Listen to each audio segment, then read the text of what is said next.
कि बड़ा नीक लागेला और बला मुझे के बोलिया। ये मैं नहीं बोल रही हूँ भैया, भाभी कह रही हैं आपके लिए, तभी ना बाबू आया है जब बात बड़ी है। कि बड़ा नीक लागेला और बला मुझे के बोलिया। हम चाहते नहीं कि छोटू भैया के भी यही लगे लगले हाथ पीला हो जाए। एगो नीमन भौजाई जाए जगह मुँह छुपा तरह जौन साड़ी कपड़ा बेच बेच के रखले हुआ हेरो दे दिया एक्स्ट्रा जौन होके। अच्छा अपनी शादी उसमें देंगे। चलो तू ना दे तो तोर घरवा से उठा ले जितना एक्स्ट्रा रख ले हुआ।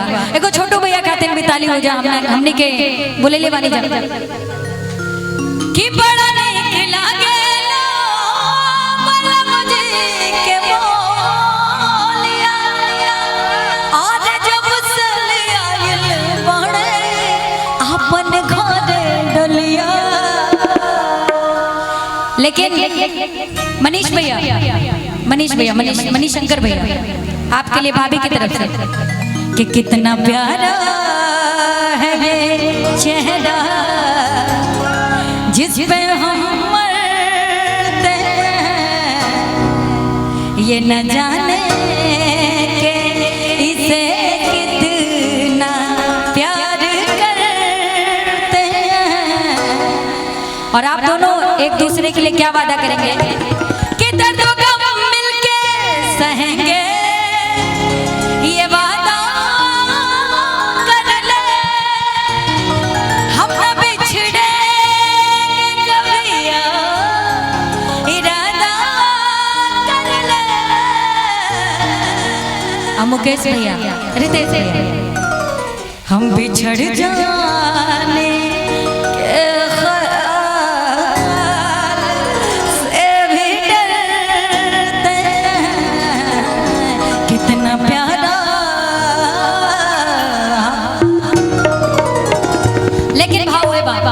के जैसन सोचल रहनी के जैसन सोचल रहनी वैसन पियब मोर बाड़े सावर रंगो बाड़े।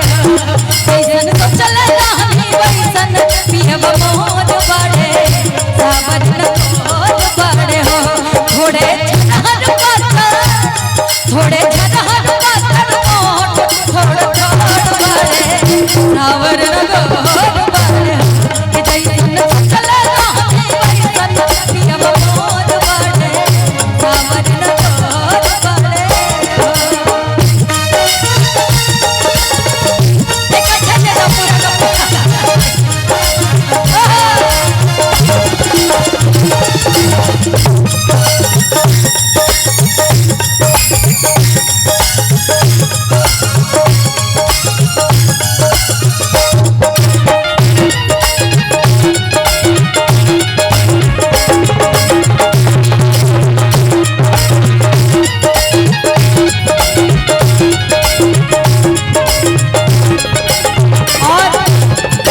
ये छोटू भैया अपनी होने वाली पत्नी की तरफ से आशीर्वाद दिए जो कि अभी नहीं आई है।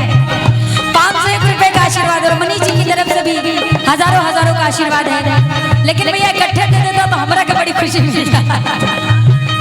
और कहा तारी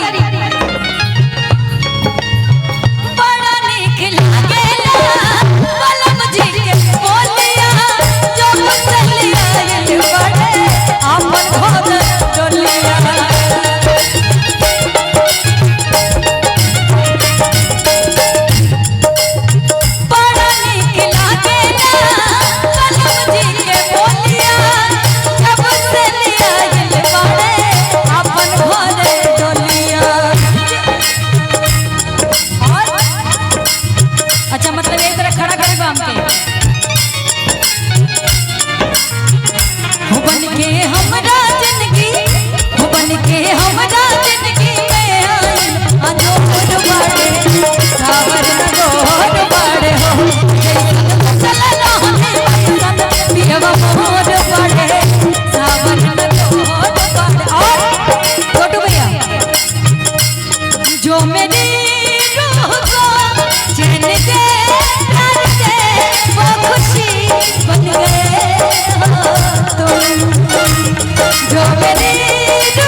बन गए। रुकेगा स्पष्ट कर ले जी भैया।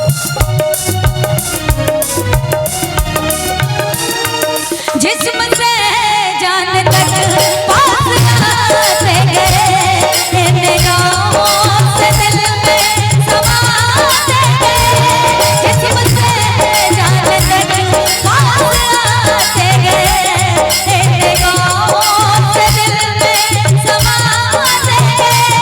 जिस हसीना की तमन्ना मुझे हमारी बन गए तुम, जिंदगी बन गए तुम, जिंदगी बन गए तुम। कि जैसन चले कहानी वैसन हटिया मोर बड़ी सावन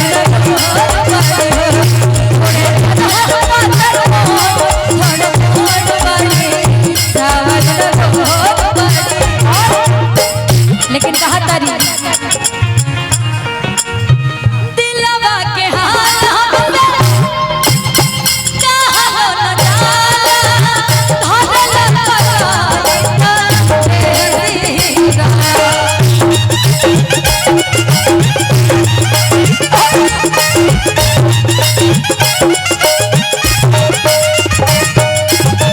दिलवा के हाल हमसे कहलो न जाला,